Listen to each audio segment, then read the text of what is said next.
We've had an eventful day, and we had heard rumblings in reports wide receiver Terry McLaurin was not pleased with the way contract talks were going.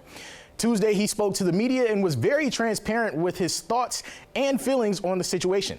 Commanders linebacker Bobby Wagner has done it again. For the 10th time in his long career, he's made the NFL Top 100 list. Old reliable Wagner at 35 years old, landing at number 74 on the annual list this year. In his first season with the Commanders, Wagner posted just over 130 tackles, 2 sacks, and 2 fumble recoveries. Day 2 of training camp here at Commanders Park, and while Jaden Daniels is only entering his second season, the way he carries himself, you would think he's a vet. And he's not just turning heads inside the huddle, but across the locker room. It was the first day of pads here on day 5 of Commanders camp, and Deebo Samuel is feeling right at home. The veteran wide receiver is thriving in Cliff Kingsbury's offense. With Daniels looking to take a major leap in year 2, Deebo could be the key to unlocking this already powerful offense, especially with Terry McLaurin still on the sideline looking for a new contract. This morning, Dan Quinn announced that man right there, number 17, Terry McLaurin, is back here in Ashburn. Now, McLaurin is not practicing. He is on the PUP list for what the team is calling an ankle. But for now, he is back. Still waiting on his deal, though.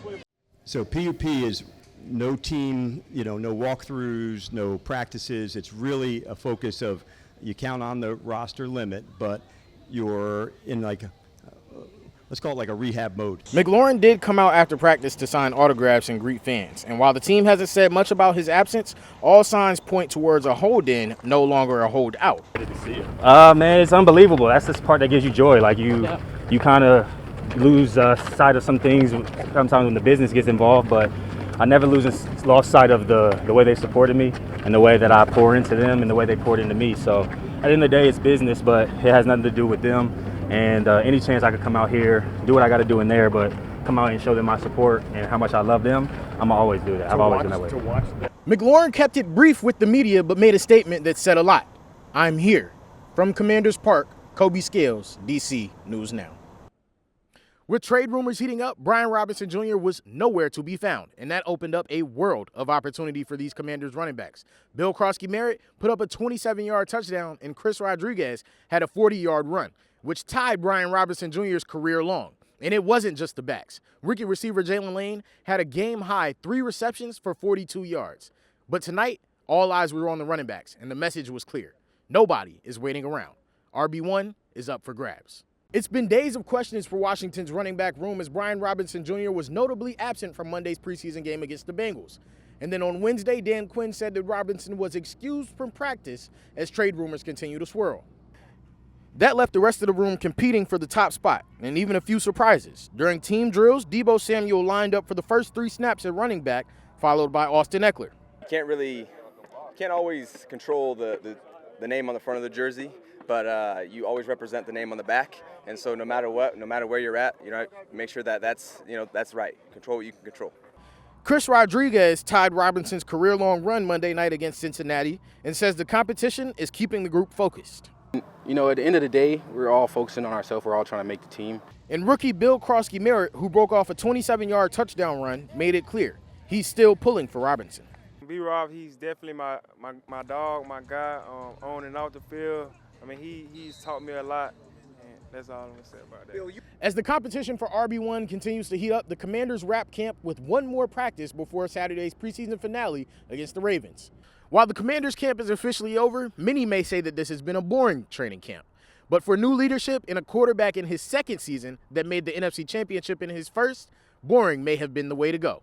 For the last time, from Ashburn, Kobe Scales, DC News Now. Don't we love a good revival story? That story is Kyle McCord. Kyle McCord in 2023 lost to Michigan. Ohio State ran him out of town. Kyle McCord is now here at the 2025 NFL Combine after playing his one and only season for Syracuse, in which he broke all school records pertaining to passing and went on to break the ACC single-season passing record once held by Clemson's Deshaun Watson. And that's officially a wrap on the 2025 NFL Combine. After a week of testing, drills, and interviews, the next generation of NFL talent has officially made its case to all 32 teams. But today, it was about the big guys, the offensive linemen. And while Syracuse didn't bring anybody in that particular department, they did bring 5 potential prospects. But of course, at the NFL Combine, it's more than the numbers. Scouts have spent all week getting to know these guys deeper than the measurables. And now all heads turn towards private workouts and pro days. Syracuse basketball takes on UNC, and while this sounds like a game that shouldn't be very fun, actually UNC is not the UNC of old, and Syracuse got the upset last season, so this could be interesting, right? Tonight, North Carolina beat Syracuse 68-58. Syracuse had North Carolina right where they wanted them for most of the game, only being down 10 points. With the second half offensive explosion, most thought Syracuse had a chance to come back, but the name of the game for UNC was points in the paint. UNC outscored Syracuse in the paint 40-20, led by Maria Gakdang, who had 21 of her own. Well, Ty, most don't know this, but I also played lacrosse back in my day, back in high school. And so face-offs are very important for me. I was a Fogo back in the day, right? So face-offs are very important. John Mullen balled out this weekend. He went 63% from the X, and he was balling. So I think as long as he can continue to get that high-powered offense in motion, they'll be a good team.